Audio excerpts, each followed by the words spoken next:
Right, welcome to the Shake, Rattle and Roll podcast.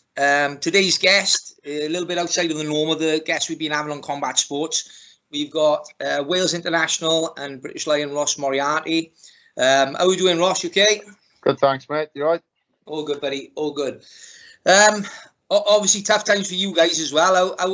How is the Dragons coping with this situation at the moment? What sort of training are you managing to get in? Yeah, obviously it's tough. It's tough for everyone, but luckily I got myself a bike before the shops closed, so I've been on my bike a lot. Got bare minimum weights in the garage.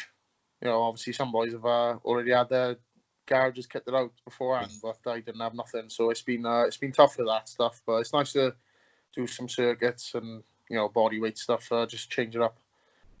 So is it because obviously it's been quite disruptive, not just to the Dragons, but obviously to Wales with the Six Nations as well. Has there been any talk about whether they're going to scrap this year's league and Six Nations and start afresh next year, or do you think they will somehow try and, like the football, like the Premier League is starting back up, try and finish those competitions off?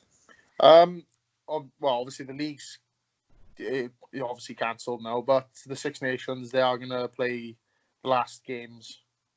Obviously, when we can. Yeah. So hopefully, if things start to get better, and obviously everything's safe, and we hopefully try to get them done in the autumn. Like, is there any talk of the WRU? Have they given you any guidelines or any sort of estimates of when you would be able to resume training? Well, we're going to start hopefully going into obviously isolated gyms in small groups, and I'm assuming that we're going to get tested and everything. So obviously, if we get tested and we're happy to go ahead with doing stuff, then I've got no issues with that.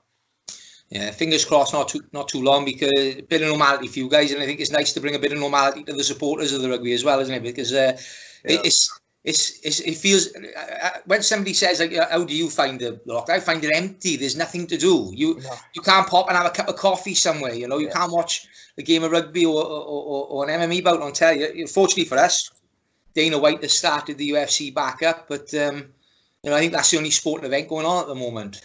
Well, today was the first time they played in the NRL, in Australian Rugby League, so they're playing behind closed doors. Yeah.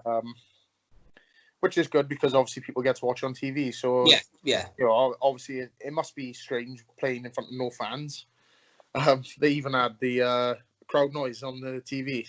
yeah. Did they? They played crowd noise, give a bit of atmosphere on it. Yeah, to be fair, it was good. And the games have been good. Obviously, it'll be the same as us lot, and everyone else in sport. They just want to play and get involved, like. The sport behind closed doors, it's a funny one, because on March the 20th, right as the lockdown happened, Cage Warriors put an event on behind closed doors, and I had a fighter on there up in Manchester. And it was surreal. Like, we drove into Manchester city centre, there was not a soul. Yeah. There was a hotel set aside with no other guests, only for the staff and the fighters. Yeah.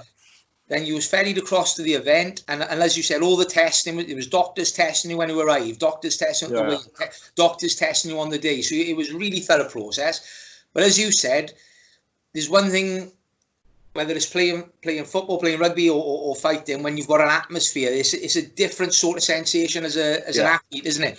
So to come out, flat isn't the word, I suppose. Well, it is flat, I suppose. Yeah. There's no atmosphere. I say it how it is. There's no atmosphere there. Yeah.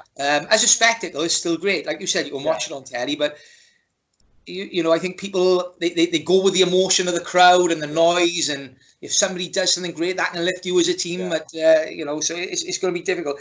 I'd like to think that sooner rather than later we can get to whether it be via a vaccine or something, we start getting people. But it's part and parcel of the game, isn't it? Having the crowd there, it's definitely not the same without it. Yeah, like you said, obviously the atmosphere can definitely change people's attitude in anything, and obviously it can help you or it can go against you sometimes. Again, it can work for or against. Right, what I usually do on these on these chats, Ross, is that we go right back to the beginning, talk about how you got involved, as an elite athlete, how you ended up getting involved. So let's go back to Ross Moriarty as a kid. Have you been somebody that's always played rugby, or did you play other sports? First sport I really played was football. I was involved with the Swansea Academy, but under 11s, I played Swansea schoolboys with rugby. Yeah. And I just completely lost interest in football, and I was doing two sports at the same time, and it was just obviously it was quite a lot, and to be honest, I just really stopped enjoying football. So I persuaded my dad to let me give it up.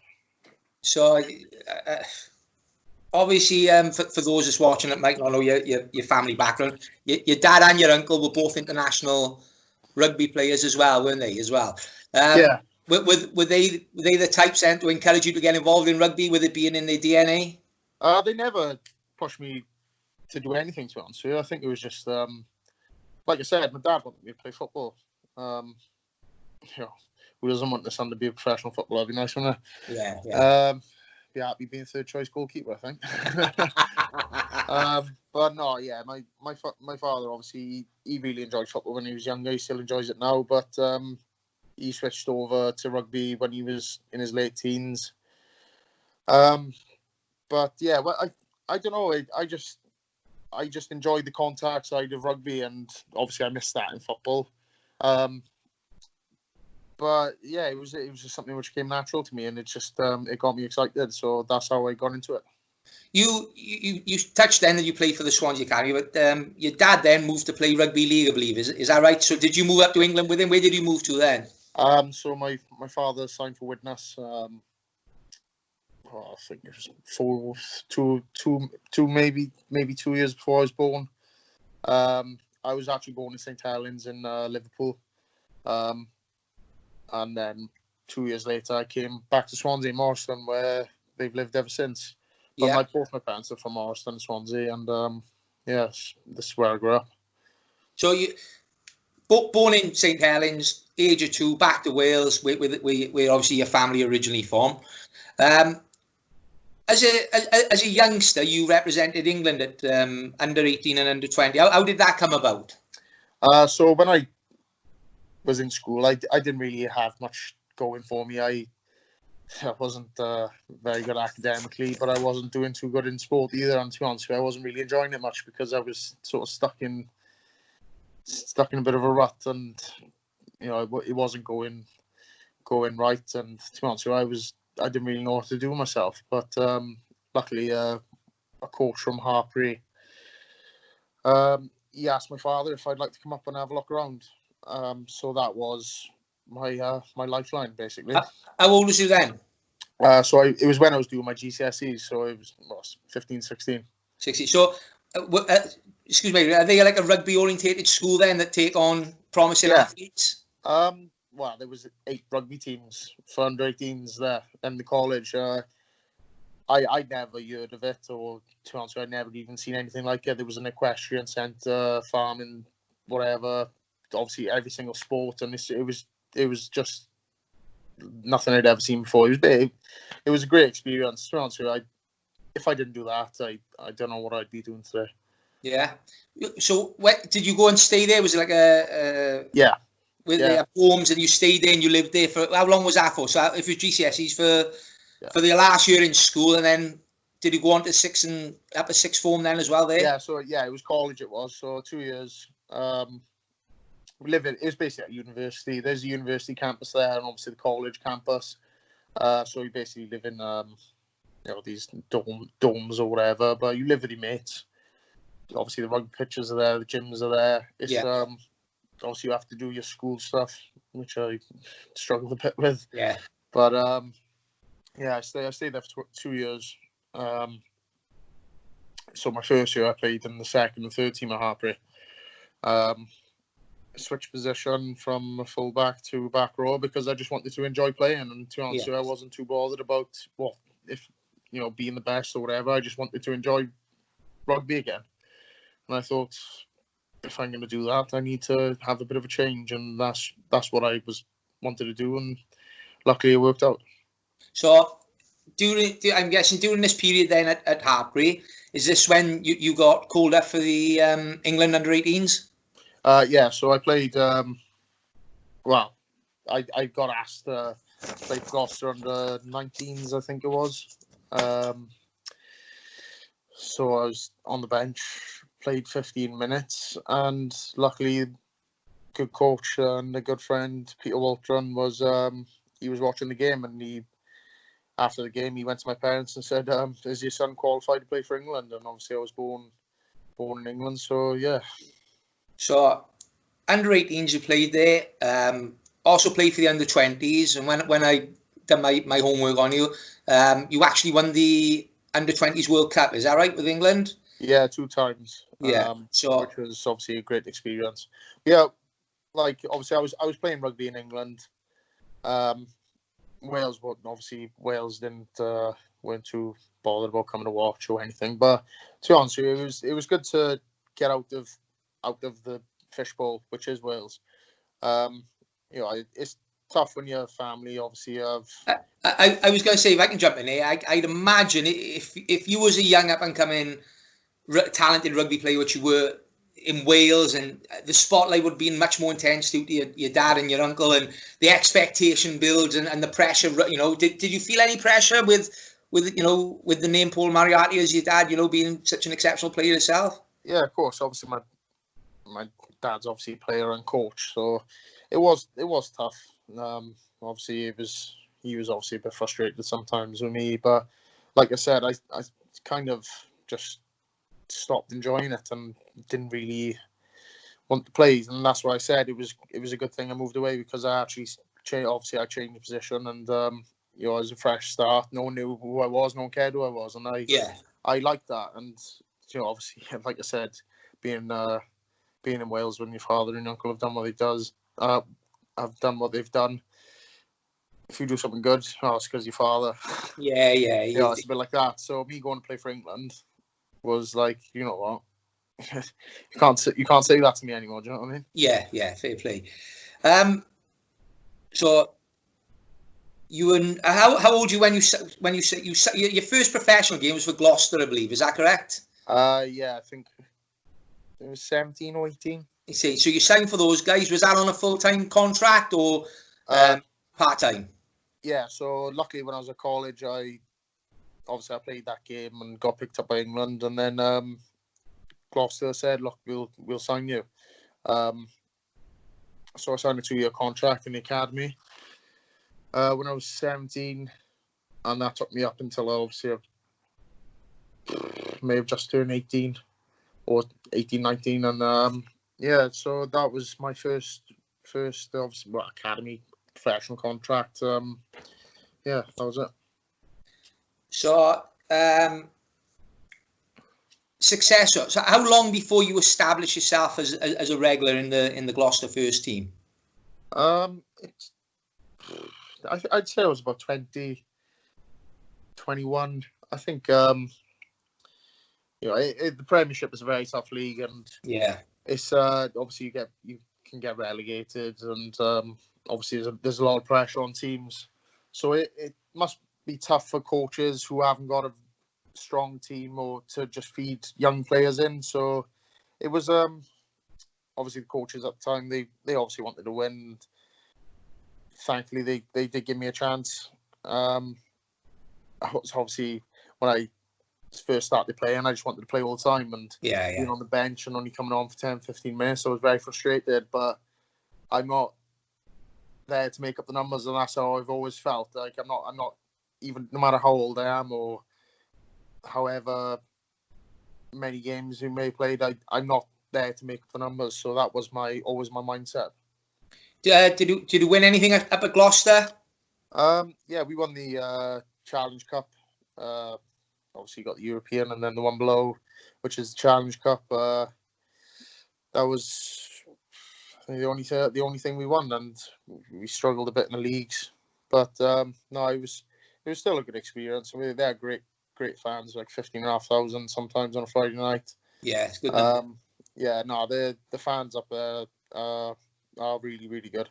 Yeah, if I remember right, Byron Ewart played up there as well, didn't he, for a bit? Didn't he play up at Gloucester, or was it Worcester? I can't remember. I know he played up that area as well. Yeah, he played at Gloucester. I did. I spoke to him about it actually. He enjoyed it. It's the same again, like, you know, be able to play in front of that many fans just every weekend was great. And the Premiership is really, really good for that, is their fan base. It's not a million miles from Wales either, is it? Do you know what I mean? So, you know, for the Welsh lads going up there, if they're visiting and that, it's not like you've got an 8-9 hour drive. Yeah. If you're coming down from the north of England or whatever. So you're at Gloucester, it's going well, you're enjoying your rugby, you start playing regular. How did the Welsh call-up come? Were England interested in you as well at the time? Were you a dilemma? Because how old were you when you got called up to the Welsh team as well? So I think I just turned 21, so that was at the 2015 World Cup. Gloucester had a qualifying game, I think, and I'd also been asked to play for England against the Barbarians the same weekend, but obviously, because Gloucester had a game, I played for them. I don't know how I would have felt about playing for England. Like, I know I played for England age group, but I never considered myself as English. I know what you mean, yeah. You know, the boys I played with, they knew I was Welsh. You know what I mean? Yeah. Like, I got on with all of them, but they knew I was Welsh, and I wanted to win things, and we did win things, and that was why I think they respected me, because I wasn't, even though I wasn't, obviously, you know, my dream wasn't to play for England. Yeah. So I still wanted to be the best, and obviously wanted to win things, and that, we had a good age group there. Your accent must have thrown some of the opposition sometimes, was it? When you play in England, you got this taffy lad, you know, barking instructions from the back of the scrum. Yeah, exactly. But so I think at 2021, I'd probably played my first full season at Gloucester. Like I said, England had asked me to play for them against Barbarians. I had a game for Gloucester though, so obviously that didn't happen. I didn't have to think about that or worry about that, thankfully. But Wales invited me to come to the World Cup training camps, and that's where it started. Warren Gatlin coach then as well at the time? Yeah, Warren was the coach. Yeah. The team manager had phoned me up to ask me, and to be honest with you, I was still a bit, you know, unsure about everything. You know, I was only young. Like I say, very young. It's not an average age, I want to guess. Can you call up, particularly as a forward at 21 years of age? Yeah, there's not many young forwards. Well, obviously, to be fair, Wales have got quite a few younger boys now, but at that time, the Welsh forwards hadn't changed at all for 4 years. Like, the back row, you knew what it was before it'd even been named. Yeah.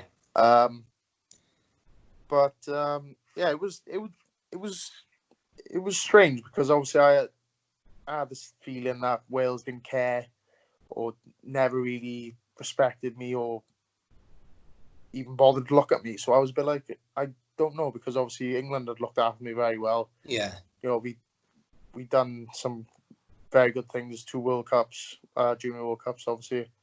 So I didn't say yes straight away, even though I never would have felt right putting on. Yeah, if you've gone and played for England. No. Can I ask you, is that a mental block from, like, as a youngster, maybe feeling a little bit disheartened that they wouldn't come up and pay any interest to you as a youngster playing for your college days and things like that? Yeah, of course I was disappointed, but in a way I'm glad that it went the way it did, because I think the setup in England for the age grade stuff, I think it's it's a step up from Wales. Like, they're more advanced with the academy side of things, are they, for the underage groups? Yeah, basically the boys are full time. Yeah.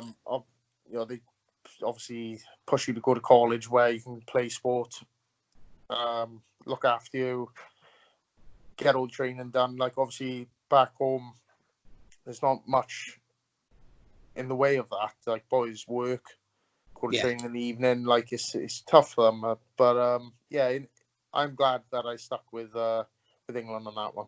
And it's probably developed you better as a player, because you're doing it as a full-time athlete. As you said, if you'd gone through the process in Wales, you're trying to manage a job or something else, make ends meet. that crosses over, if I'm honest, with our sport, with the MMA. Until you get the big deal, you know, the majority of my professionals are still working to make ends meet and pay the bills and put food on the table.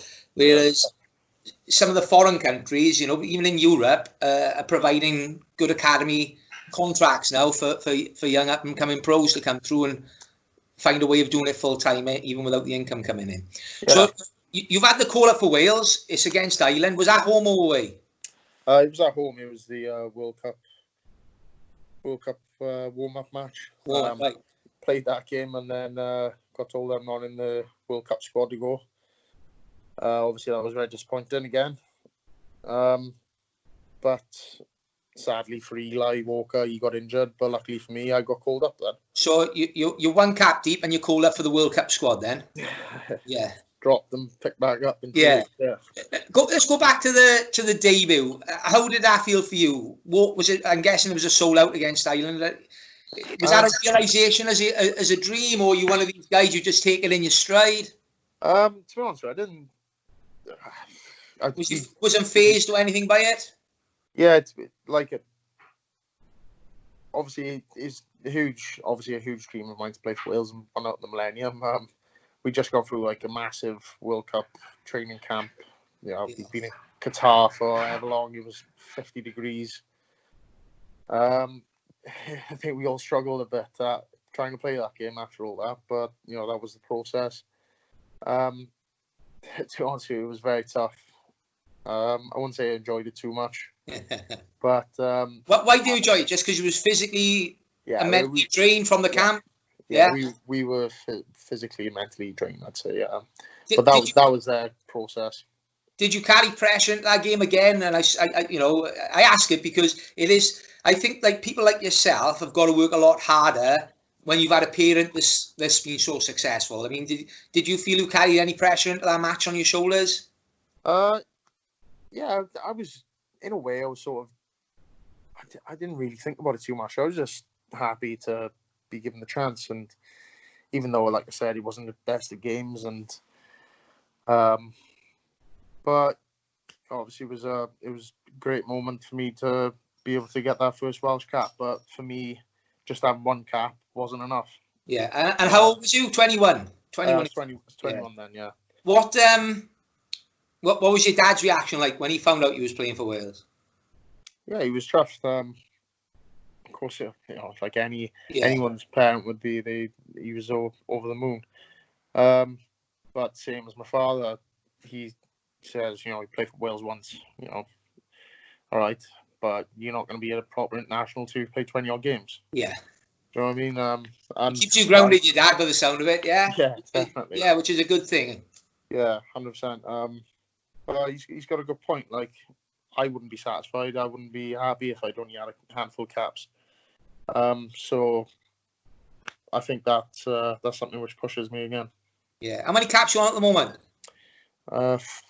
46, I think. I think if all the games had gone ahead now this year, I would have, and if I was involved, I would have been able to get 50 before Christmas, which would have been nice. Nice. But, and what are you, 26, Ross, yeah? Yeah, just turned 26 in April. So that 100 mark is an achievable target for you, I'm guessing, in your mind, yeah? 50 will be all right. You can't go out on 50, you're 26 years of age. 100 caps, I don't know about that. But yeah, of course, I'll be... you're young enough at the end of the day. You're 26, and I'm probably right in saying you're not even in your prime yet.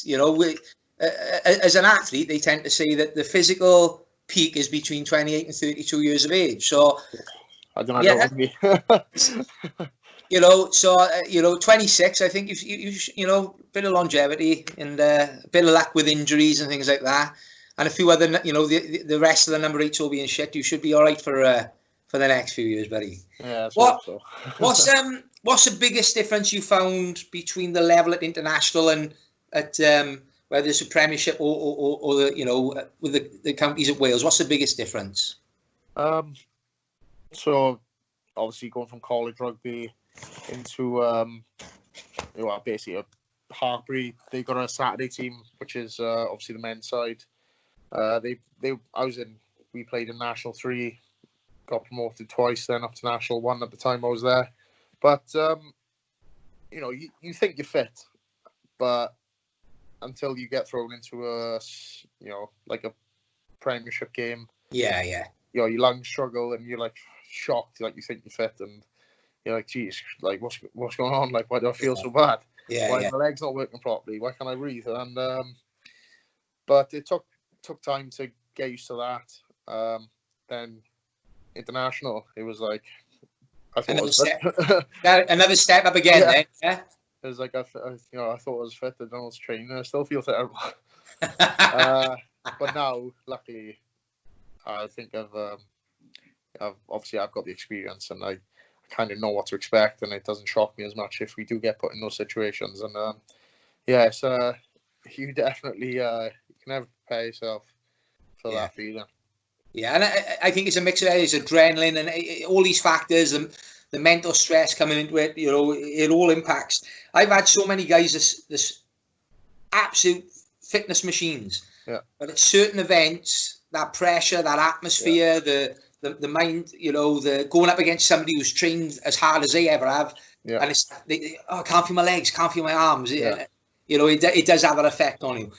Yeah. What's you know, because you're very, very fortunate. You're one of a minority that will ever walk out in front of that 80,000 crowd at the Principality. What are those atmosphere like, particularly in the Six Nations?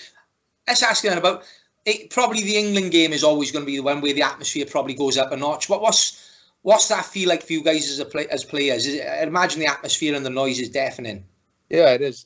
Yeah, definitely deafening. You can't really speak to each other on the pitch properly without getting it's really loud, yeah? Yeah, without getting really close to each other. But, you know, it's kind of zone out from the noise when the game starts.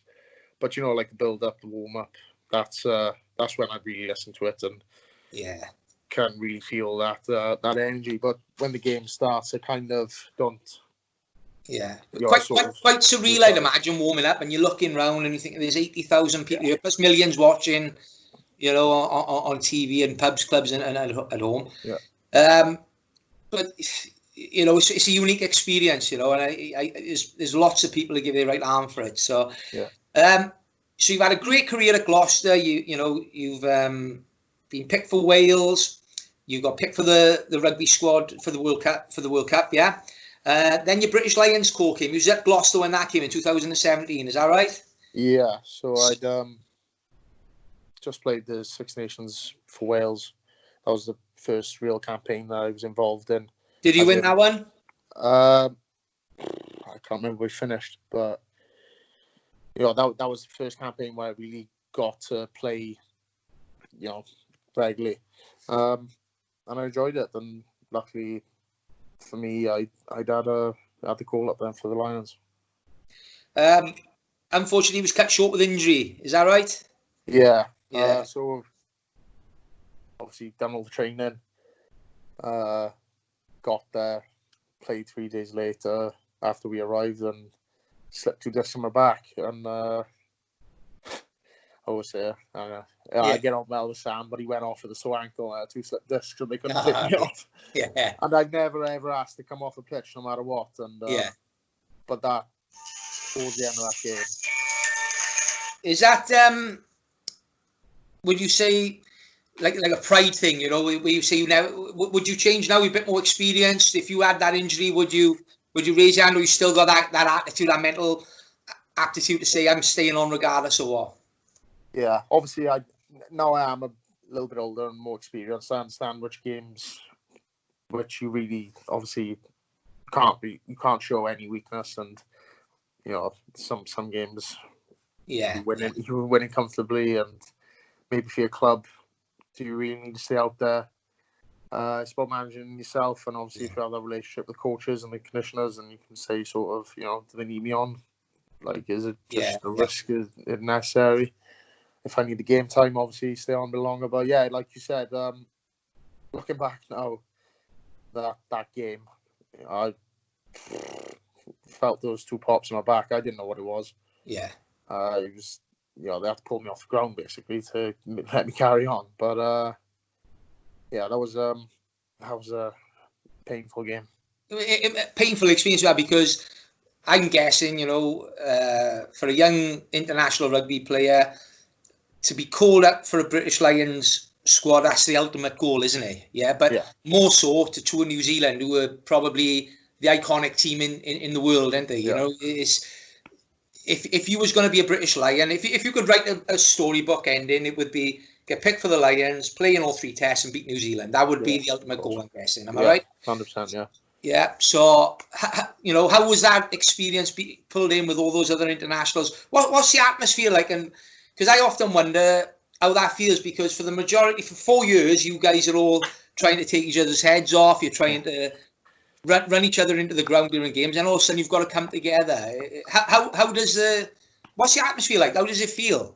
Well, like you said, when we play against each other, it's all 100% all guns blazing. But to be fair to the majority of players I play against, we get on off the pitch.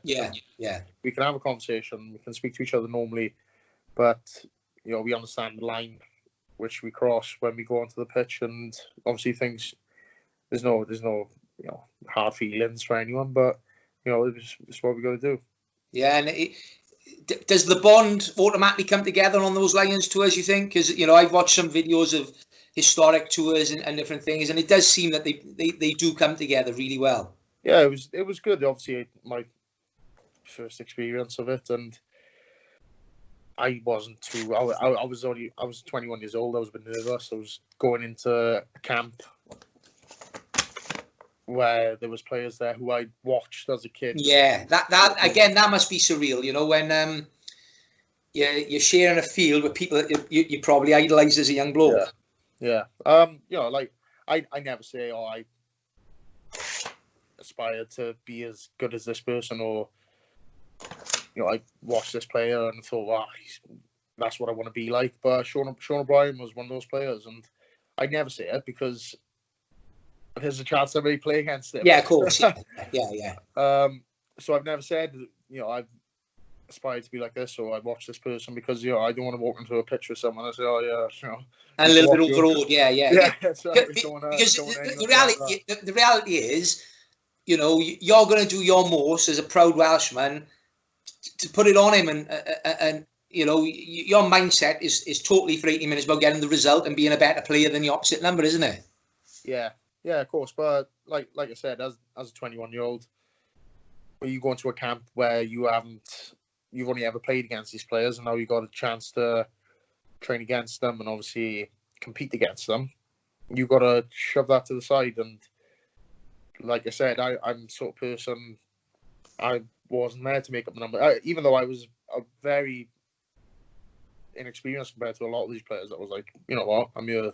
But you're ambitious and you want to be the best that you can be, Yeah, and I'm not going to be pushed aside because you think you've got more, because you obviously, there was players there who had a lot more caps than me and had already been on Lions tour, but I wasn't there. I wasn't going to be pushed aside. I didn't care. Like I said, respect players off the pitch, but put me on the pitch and I'm like, I don't care who you are. I'm here, and this is what I'm going to do. It also, for you, or for any athlete in any sport, when you come up against these people that you've watched for years and you've looked up to, when you have that good game, you come off with that satisfaction thinking, do you know what, I'm at that level, because it's natural. Professional sportsmen will always have, doesn't matter how confident, there's always a little bit of doubt at times in the back of your mind about whether you're as good as that opponent. And sometimes even just with our sport, it's just training with somebody. Sometimes you come along and think, yeah, we're at that level. So does your confidence good, and it grows you as a player, I'm guessing, when you've gone on and you've done a good job against these high level guys. Yeah. No one wants to underachieve, and no one doesn't want to do their best. So coming off, knowing that you've had a good game, it's a relief. Like, sometimes when we lose games, but I still play well, I think to myself, I've done everything I could have done. Yeah. Which is all you can do at the end of the day. But obviously, there'll be some games where you go out there and you walk off and you're like, fuck. Oh, yeah. Didn't do very well there. But I disappointed myself. Like, obviously, I take very everything's personal for me. Yeah. So if I don't perform well, or result doesn't quite go your way, is you don't just walk off the pitch and forget about it. Yeah, for me as a coach of jiu-jitsu and MMA, what I find difference between what we do, like I say to everybody, we prepare as a team, but we compete as individuals. Whereas you guys prepare as a team and compete as a team. And sometimes it can be frustrating, I'm guessing, for you guys at the very high end, if somebody's not doing their job within that team, and you might lose a game because of the mistakes. Like in competitive combat sports, it solely lies with you. Yeah. The decision making is you. The result is you. There's no one you can say, well, it's his fault. The flanker had a shit game. The winger had a nightmare. If the centre hadn't dropped that kick from the up and end, all these things factor into team sports. Yeah. Whereas for me, I think it's probably mentally a bit easier for the guys that compete in sports as an individual. That's just my take on it. Because I think sometimes I would, and I can imagine you being a really competitive type of guy, sometimes you feel like strangling somebody as you're walking off the field because their mistake might have cost you the game. Yeah, obviously MMA's individual sport. Trainers, obviously you've got to train in groups or whatever. But rugby, even though it's a team sport, it's very individual, the roles you have. Yeah. Obviously the job you got to do, set plays, all that sort of stuff. It's the analysis, you can't hide from nothing. Yeah. So one mistake, it's like you know it's going to be brought up. But that's why we train so hard, and why we do everything we do, is to make sure it's right when we can. Yeah. When we do play. And it's difficult, as you said. Now with you guys, you've probably got a specialist team that are recording the games, analysing every player individually, how many yards they've done, and all these, the same as they do with the Premier League. So probably 10, 15 years ago, you could probably hide within a team environment. But at the high level now, what you're saying is, for your club or your country, you're not going to get away with anything. If you're not pulling your weight, you're going to get pulled up on it. No. Well, obviously games were recorded back then. They obviously only had one view, one camera, and now it's obviously multiple camera views. And you didn't have a team analysing everything individually either, did you? Yeah, it was probably, obviously my dad says they used to have a video recorder, obviously watch it on the big screen. And you all sat there and watched the game, or if you're lucky enough to get the tape or whatever, or have it on your TV, you can watch it at home. But now, there's a million laptops. However many analysis who just do that job. The hours they put in and the work they do is you won't believe. So let's bring you up to where you are now. You're at the Dragons. So in 2018 you signed for the Dragons. Yeah. I'm guessing you're a successful young, very, very, very young in your career, but already an experienced professional. Why the Dragons? Because I'm guessing you would have had a handful of clubs that would have come in for you, and you could have chose other clubs. Why the Dragons? What sold you to them?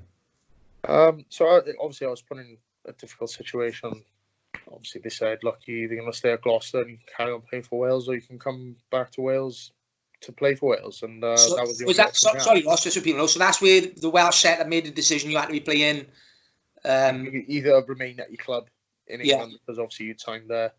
You can't go to another one, which was my original plan, was to go to another club in the Premiership. Right.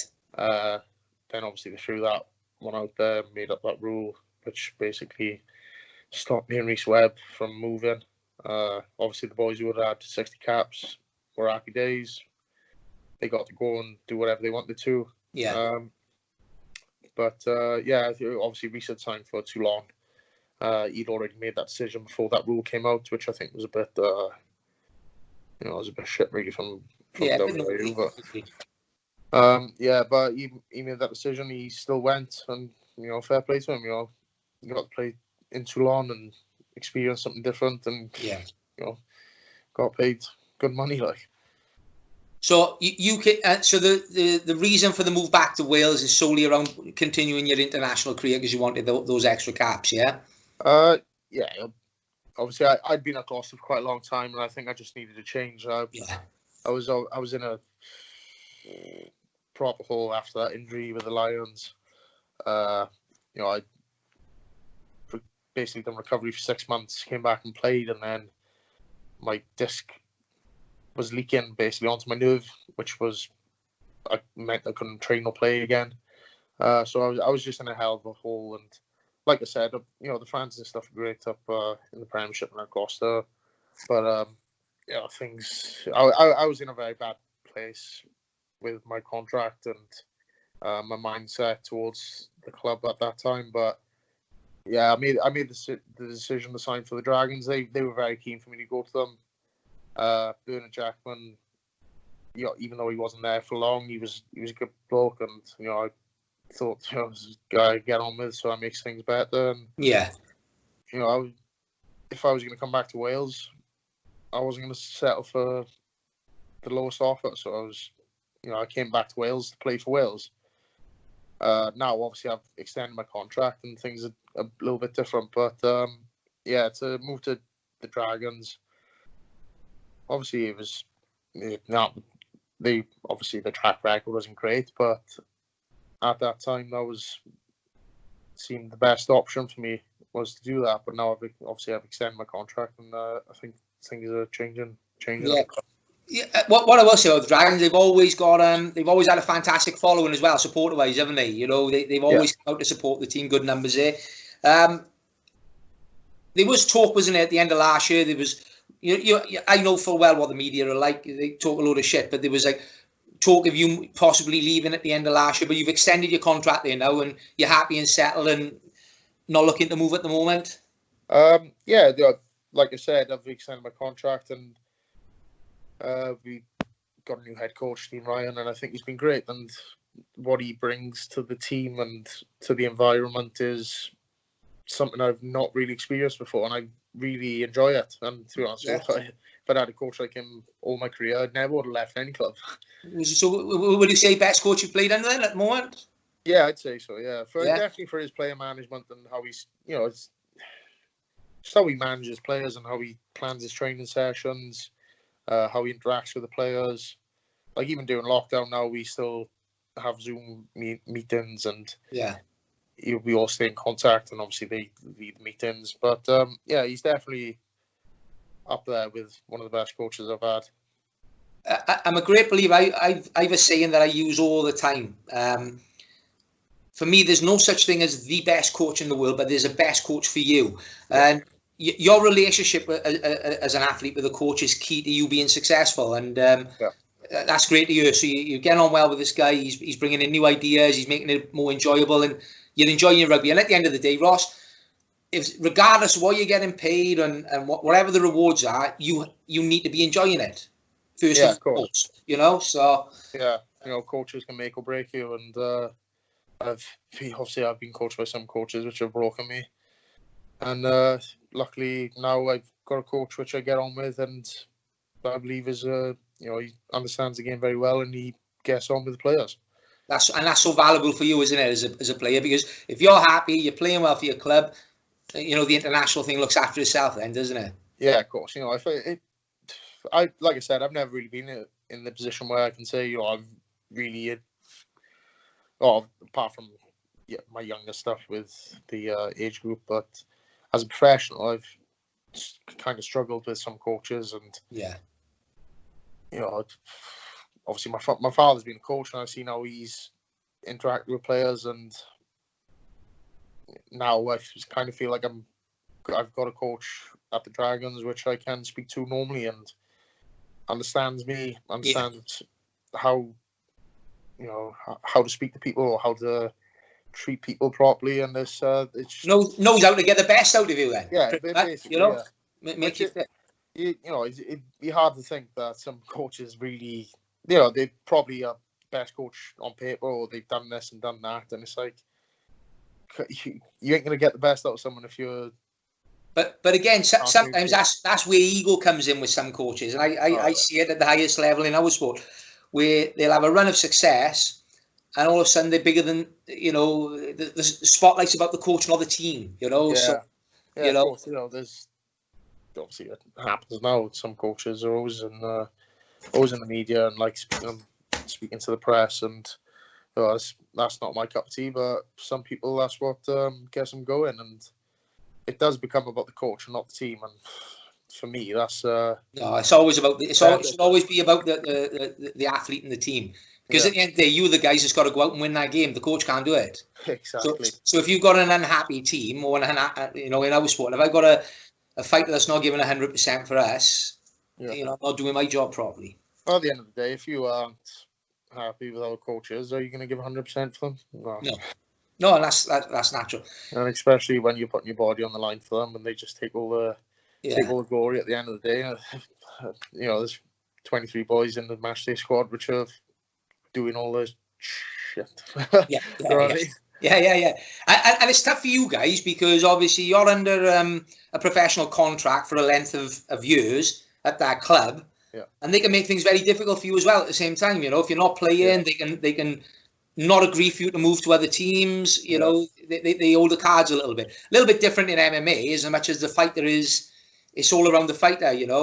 If Jack says to me tomorrow, Dad, I'm off, I can't do anything about it. He can leave and go and train with whoever makes him tick, But I think with you guys, it can sometimes be an uncomfortable position to be put in. Yeah, it can be tough. And I've been in that position where I've wanted to leave a club. I've said, look, just let me go. I don't want to be here. I'm not playing anyway, so what's the point of me staying? And they just kept me. And I was like, why? Well, what's the point? Yeah. And this is what I mean when it comes down to just that understanding between a player and a coach, or whoever's in charge of that decision. Is just, it's only so much you can break someone. And, well, what's the point if someone's not happy and they don't want to be there and they aren't even benefiting the team, then just be a grown-up about it and let them make a decision. Sometimes you take it a bit personally. I think that's the issue, when it turns into a personal issue rather than a professional issue, probably. Oh, yeah. With the Dragons, then, obviously, there's been massive changes over the last 20 years to what high-level rugby is to what it is now. What's an average day's training like then for a Dragons player? Obviously, pre-season's different to the normal season. During the season.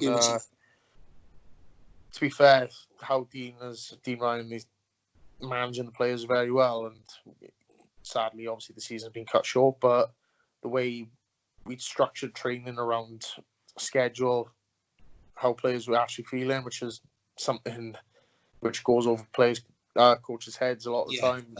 He was really good. You got to keep the players fresh, keep the minds fresh, and that was good for us this year. But like a normal day where, say, we aren't on a Tuesday, maybe weights or small units like forwards who go off and do their thing, backs go off and do their thing for an hour. Obviously in the gym for however long to get what you need to get done. Obviously, like during the season, it's tough to push weights hard when you kind of cover it from a weekend. Yeah, agreed. But we'll then have the team session in the afternoon then. So it's 3 sessions a day. Yeah. And is that every day? Do you have it? Do you get a day off after a game? Yeah. Well, yeah. So a day off after the game. The first day back in training. Like I said, new coach of the Dragons, he's very good at managing the players and how they feel and how they physically are. And we usually have a very light day on a Monday, which is nice. Tuesday, then obviously we have to try and get that work in. Day off then after that on Wednesday. Bit shorter day on Thursday, just a short session on Friday, and obviously play on the weekend, which is yeah. So like I said, the schedule is just managed on how we play and how we're feeling. Are you still living in Swansea? So you travel back and forth for training? Yeah, I still live in Swansea. It takes about 45 minutes for me to get up. Not too bad then, not too bad. Yeah, it's not that bad, no. I want to go back to something you said earlier. You said you was enjoying your rugby in England as a young boy for the under-20s because nobody knew who you were. They couldn't care less about your reputation, of your family, and you really. What was that process like when you got picked for Wales, came back to Wales? Because I know full well that being an international rugby player in this country, you're probably one of the most famous faces in the country. There's no ifs or buts about it. The rugby is the #1 game in the country. Did you find that difficult to deal with a little bit when you came back? It was a lot more like people asking for photographs. Yeah, to be honest with you, I'm not one for I don't want to be famous. You know what I mean? Yeah. Well, Like, it's part and parcel of your job, unfortunately, isn't it? Yeah. Like I still, I speak to friends I grew up with, still obviously spend time with them, and I'm not the sort of person to just like be like, oh, I am whatever.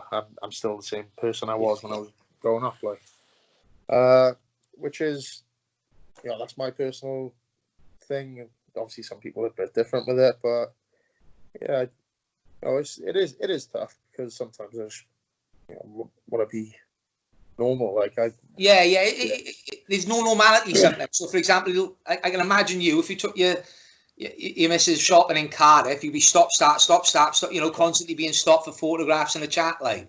Yeah, you get the cap and put your head down. That's what you can do. Off the floor.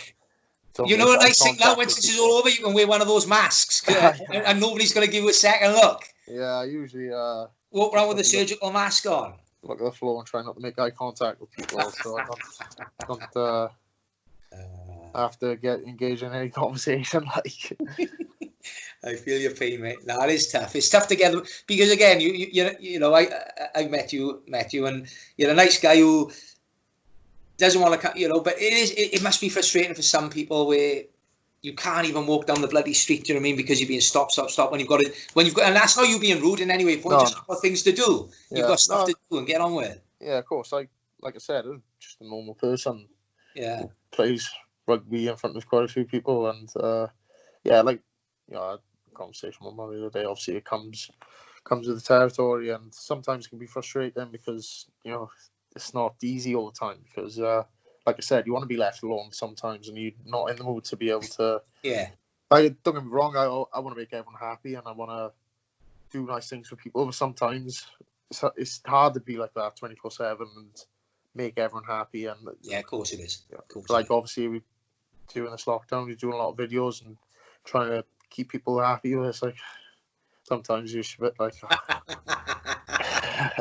Yeah, you could start taking from the fake smile. I've been there. Yeah. So like I said, it's nice to make people happy, and kids and stuff see a smile on their face if they get a picture or if you give them some kit, and I know them, they'll remember that, and it's great for the kids. Yeah, exactly. Right, couple of questions that I've had email, Facebook, Twittered, as they say, Instagrammed over to me. Hundreds to come in, to be honest. More questions, but a lot of them cross over. Lots of people asking the same sort of things, okay? Who's the best player you've ever played against? First one that came to mind was Bowden Barrett. Help me out. Where's he from? Who does he play for? He's the outside half of the All Blacks, he is. Yeah. He's I don't think I've ever played against someone as fast and skillful, and he's such a tough player to play against. Yeah, so that's that one. Who's the best player that you've played with? Best player I've played with. It's quite tough. There's a lot. Like I said, obviously on the Lions tour, I got to play with players from different countries, and this from a back row perspective, like Toby Falto, he's very, very skillful. Like I said, there's some really good players I've played with and against, but comes to mind like Toby's skills and footwork and stuff. Like he does a few things different to me, and style's a bit different. But he's probably one of the best. You've answered the next one. Who's the best coach that you've worked with and why? And you've answered that with Dean already. Yeah. You said about Sean earlier. So, which player have you played against as being somebody you've really looked up to as you've grown up? Would that be O'Brien? Yeah, Sean was obviously a player in a position I was like basically when I was 16, 17. Obviously, I transitioned into a back row, and I used to just go on YouTube and just watch these clips of him, breaking tackles, and he probably jackals a bit more than me, which I stay away from a bit. But he's just a very explosive, powerful man, and that's what I kind of aspired to be like. Yeah. But people I really look up to, they're probably more rugby league players like Sam Burgess. I know he played rugby union, and luckily I had the chance to play against him. Sadly, he's had to retire with a shoulder problem, but I got to play against him when he was at Bath. I've watched his YouTube documentary quite a few times with him and his family, and it's it's very sort of moving, and this story is obviously it's a bit sad, but it's a very good watch for any sports person, I think. What's that one called, Ross? I'll have a look at that. What's it? Slam and Sam. Slam and Sam it is. It's a good one. Also, another player who's obviously played rugby league and rugby union, and luckily I've had the chance to play against him, is Sonny Bill Williams. Also got a good YouTube documentary about him. But yeah, he's these sort of players that they play very hard, but seem very respectable, and so that's what I. And probably and linking into yourself, play the game the way you like it to be played, I'm guessing as well, yeah? Yeah, I think that's why I probably look up to more rugby league players, because they play differently. Rugby union is tough, but I think rugby league is that next level physical, like the way they tackle, the way they run. Yeah. Obviously the fitness levels, but yeah, I definitely enjoy watching rugby league and respect those boys a lot. Long question for you. The Lions tour is next year, and someone has asked if you could pick a starting 15 now, who would it be? Stuff. Obviously yourself at number 8. That's a tough one. Like I said, there's so many good players in Britain at the moment. Obviously, pick 5 players that would definitely be in the team. 5 players that would definitely be in the team. Right. I can't. I can't. I just think, oh, fuck it, I didn't watch this. You guess a second trainer as well. Why didn't you mention me on that podcast? Yeah, exactly. Here we go. Ross thinks I'm good there. We'll just pick one. Ross Moriarty, number 8, and the rest will have to fight for it. Yeah. Yeah, that's one for us to come back to. I want to go back to what you just said about the rugby league. One of the questions was, do you ever see you following your dad's footsteps and possibly playing rugby league at all towards the end of your career? Obviously, it was different back when my father changed over. Rugby union wasn't professional. Rugby league was. Obviously, and there's more money in the game back in them days, whereas now it's probably the other way around. In England, obviously, the Super League salary, I think their budget is quite a bit less than rugby unions. But it would be amazing to be able to play rugby league, but it'd be a risk, obviously, financially. It's a short career, and I know people say, you only do it for the money or whatever. It's like, well, it's my life, and I got to live life. What do we do anything in life for? Is to provide security for your family at the end of the day. Yeah, of course. And there's not a person on earth that said, this drives me mental when people say, oh, you've gone for the money, particularly in our sport. I'm like, of course you've gone for the money. Yeah. Because got to pay, who else is going to pay the mortgage and who else is going to pay the bills? Exactly. Obviously, I had that with the Dragons. Went for the money, and I had a very nice contract, which was great for me personally. And at the end of the day, who's going to look after me when I stop playing rugby? I got It's a very any sporting career is very short lived. That's what you could break your leg tomorrow and not be able to play again. Exactly. So you've got to do best in the short term. I agree with you on that. Yeah, that's one thing which really, really bugs me is fans who say comment about money stuff, and it's like, mate, you don't really don't know.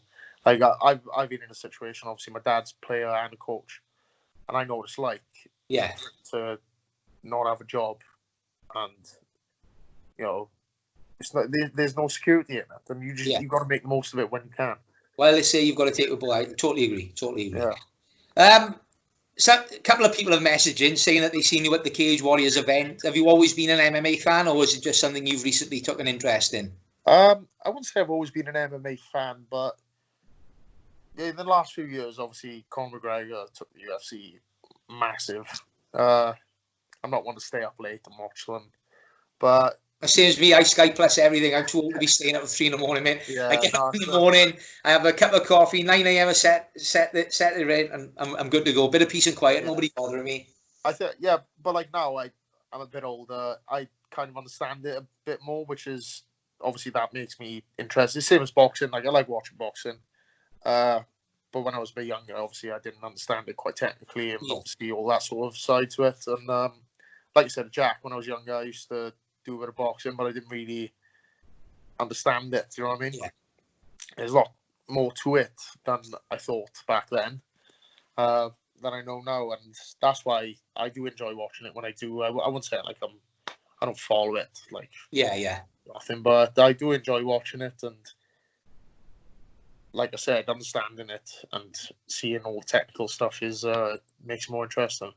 What was your thought when you was at that Cage Warriors event when Jack defended the title? Were you shocked at how big the sport has become in Wales? Because that was a sellout arena, and the atmosphere there was something special that night, wasn't it?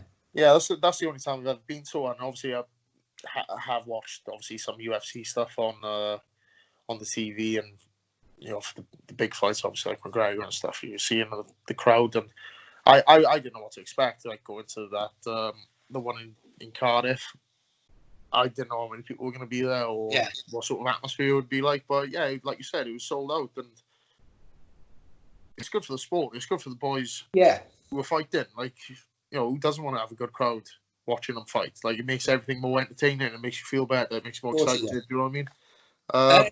Can I ask you an opinion? Because a lot of people that are outside of the sports, you know, cage fighting is a term I don't like it at all. But people go, yeah, it's cage fighting. It's fully. But I say to everybody, come and look at the crowd. It's like a 50-50 split of women and men. It's like a party atmosphere. You can count on one hand how many people we've had to throw out of that building, and we've had crowds of 4,000 over the last 2-3 years. Yeah. Did you think it was a good atmosphere there, and as much as it, you know, not intense, it was just a good sporting event? Yeah, but this is what I mean. Like, not understanding the sport, you just think, oh, it's brutal, like it's just a blood sport, but it's not. There's obviously a lot of technical stuff which goes into it, and I don't think people understand that. Like, you know, my father used to not like you. He used to be like, oh, you know, it's not nice to watch in a way, but that was back when he was like bare knuckle basically. But now obviously things changed, like obviously padded gloves and stuff. But there's a lot more technique and everything thrown in there now. And like you said, it was a great atmosphere, and it wasn't just, you know, what you'd expect, maybe just like a bunch of it's not, and that's what everybody says. On the same day, the former WRU chairman was there as well. I can't remember the guy's name. He was there with his wife, and he came up, and he, you know, I spoke to him after, and he was like, I just can't believe how nice the atmosphere was. It was fantastic. He said, I'd have no problem bringing kids here, you know, and I think that's the best compliment we can look for in the sport as we're trying to grow it. Yeah, that was the thing. Like, it wasn't like a wild crowd. It was people.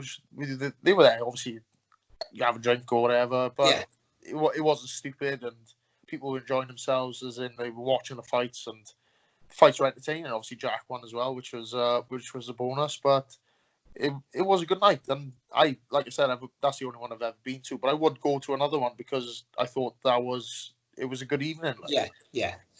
We've been very lucky. Cage Warriors have come in, and they've given, like I always try to explain, the UFC is for you guys and the Welsh international scene. And then Cage Warriors have come in, they've given us a platform for like your regional rugby level, then, you know, where guys can fight on TV worldwide, make some money on sponsorship, fight in front of good arenas. And he's given them a really good apprenticeship to take that level and to go up to the UFC. So what we're talking about MMA, obviously there's a famous rugby player from England, James Askell. Do you know James personally? Yeah, I went, obviously I played against him a few times, and he was on the Lions tour as well. He's a good guy. I wasn't too sure if I'd get on with him or not before I met him.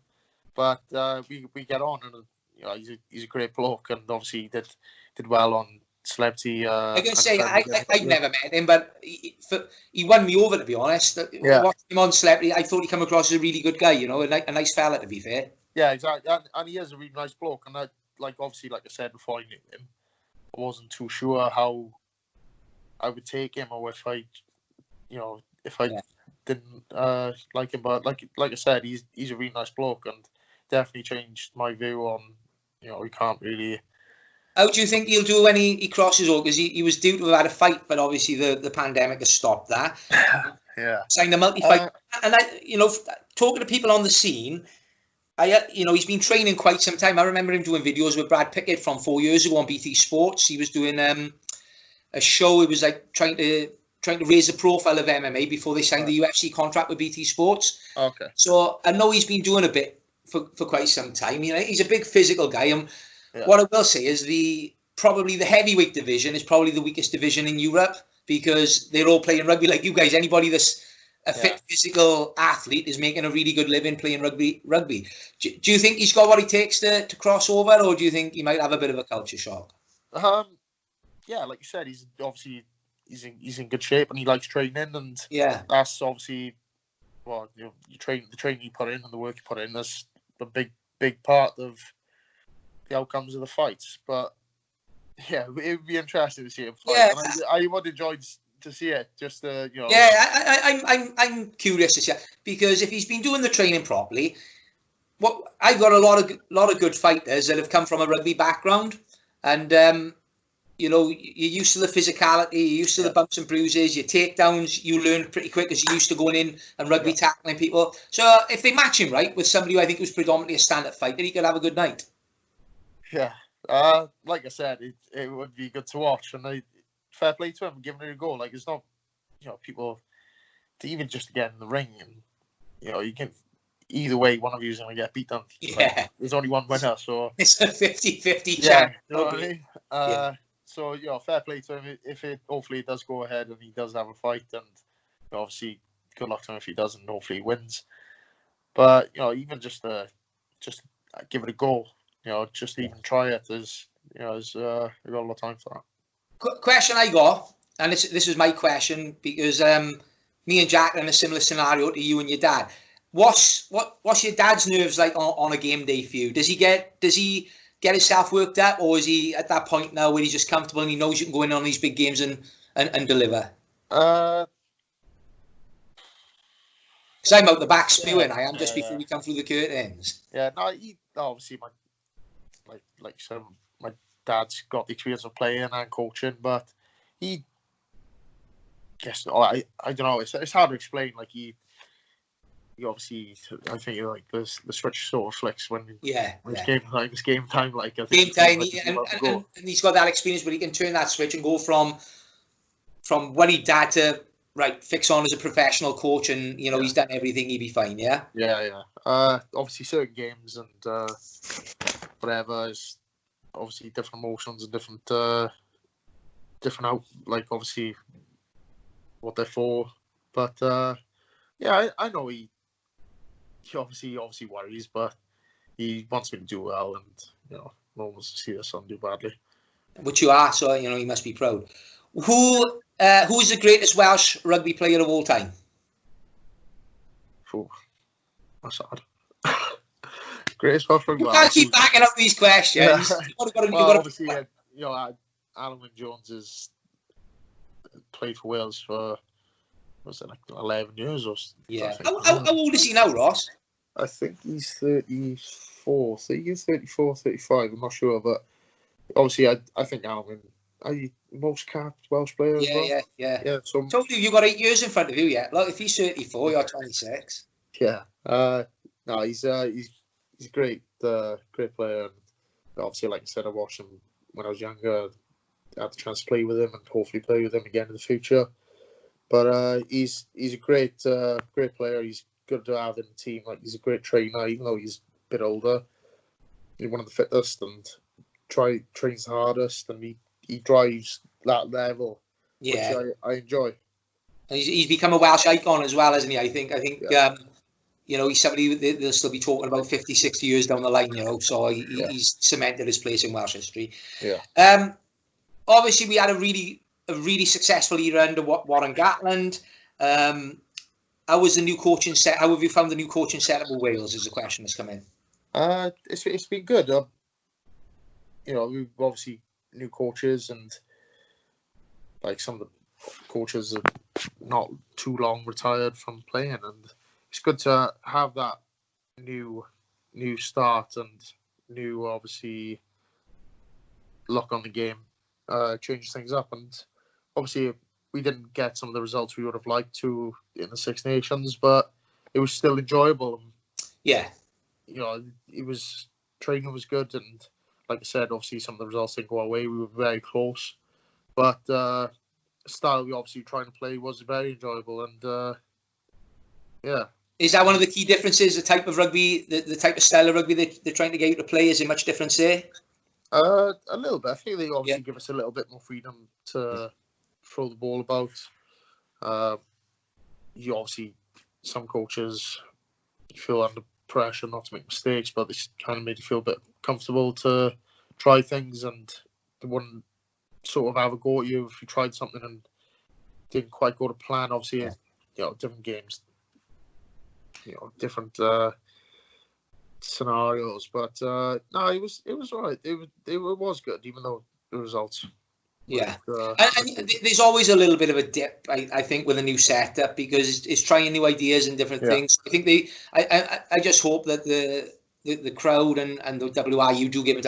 I know Byron really well. We've grown up with Byron. We're from the same area. One of the questions come in, asked Ross, does he think Byron would have been a successful MMA fighter? But he was a cracking boxer. I think Byron, probably, if he joined my gym as a 21-year-old lad, we'd have done something with him, because he's got that natural aggression and that willingness to fight, let's say, both on the field. A good bloke. I didn't know too much about him. My dad said he was a good boxer, and he obviously played rugby for was he Pontfrey or? No, he was Ebervale. Oh, Ebervale, sorry. Ebervale, Gloucester. Yeah, I think he was capped once or twice for Wales. Probably the unluckiest outside half of all time, because you had Neil Jenkins and some really good. A different era, he'd have probably picked up 30, 40 caps, I think. It's just he was very, very, very unfortunate to have those type of players in the squad at the time. But no, he's a good guy. I remember I watched him box for his Welsh vest back in the day. He had a couple of Welsh championships, but yeah, he's a good guy, Byron. He's somebody I do wish a lot of success on. When you hang your boots up, is coaching something you'd like to get involved in? Not as a profession. Obviously, like I said, my father's been a professional coach, and that's all he knows. He's an agent now, which is good, and it's obviously different work, and he really enjoys it. But I wouldn't consider taking up coaching as a professional. No, is there anything if you tip your hat, so I can just show people your hat? You've got your own clothing line. Is that something you like to pursue and push forward when you retire, or you've got any other ambitions? Yeah, obviously it'd be nice for this to pick up, and it has been doing well, and we're making some nice things, and people are enjoying it, and I feel hopefully it does go big, and I won't have to work too much. But it was a chance I took, and to be fair, the other owner, which is a friend of mine, he's done a great job with everything. He does all the stuff for the admin and it's going well, and hopefully it keep on going. Yeah, fingers crossed. Right, couple more. If you could pick any player to play in your Dragons team from a different team, who would it be? If you could just grab anybody and bring them into the squad. Who would I pick? Sonny Bill. Yeah, chuck Sonny Bill in there. Yeah. Sonny Bill's the guy that they talk about having a bare knuckle fight, isn't it? With Mike Tyson. There was a rumour going around. Genuine. There was a rumour going around that they'd signed some mega money fight. Well, it was bullshit, which I'm guessing it is, but they put that down that they'd been offered 20 million each or something to do a BKB fight. I might be off the track a little bit there, but I'm sure that's something I'd read in one of the bullshit articles. Yeah, well, I don't think the club Sunnyville's signed for now. I know he's got quite a big contract with them, so I don't think they'd be too happy with him going off and down the bare knuckle dust up with Mike Tyson. Yeah, he's going to come back in one piece, is he? with a juiced up Tyson, because he's back in shape, isn't he? Christ, he won't want to. Right. Nothing with gloves on, never mind. Last question. I'm going to cut it off on this one. Right. Just for you to have an argument in your family. Who's the better player, your dad or your uncle? That's not me. This is, a good question. Like, obviously, my uncle was good at what he did. Obviously, rugby was different back then. You needed to have that, that one player who sort of got stuck into everyone. And my uncle, that was his role. Obviously, he was captain of Wales. Father played obviously in the back row, and he went to rugby league, and I think that obviously changed how he played when he came back to rugby union, and he obviously got trained as a professional up there, and I think that he obviously says that helped him, and he found rugby union much easier than when he came back. But they were both good at different things, and like I said, my dad was he's quite a big bloke, but he was quick and he had good skills. My uncle obviously played in second row, and he was good at what he did, and like I said, that's what sort of player you needed back then. But you could get away with a bit more back in the day, couldn't you? Yeah, definitely. But I'd say the better of footballer was probably my father, but my uncle was very good at his job. Brilliant. Right. Well, I'm going to wrap it up on that, Ross. Thanks ever so much, mate, for taking time out. I think a lot of people will take a lot from this, get to know you a bit better as well. Right. See the history and how you've come through. I'm guessing now, ambition-wise, next year's for this pandemic to be finished, get back to playing and training rugby, and the Lions too is obviously, I'm guessing, your ultimate goal for next year. Yeah, of course. Obviously, like you said, get back to playing as soon as possible with the clubs, and hopefully that goes well, and the rest look after itself. Brilliant. Do you want to tell people where they can find you on social media? Yeah, so I've only got Instagram. Obviously, Ross Moriarty, not many. Even though he said there was quite a few on here, but no, there's not many of me out there, so it's easy to find me. And how can they find out a bit more about your clothing line, Track? There's a link in my bio on my Instagram, so if you just click on that, take you through to the website on the Instagram page. If you watch this, you can use capital Ross20 to have discount code as well. So, watch this, get 20% off. Right, buddy. I'll get that put on the slide at the end of the YouTube video as well. Right, be safe, buddy, and fingers crossed. We'll have a bit of normality soon, and we'll see you back to doing what you do best. All right, take care. Buddy. Nice one, mate. Thank you.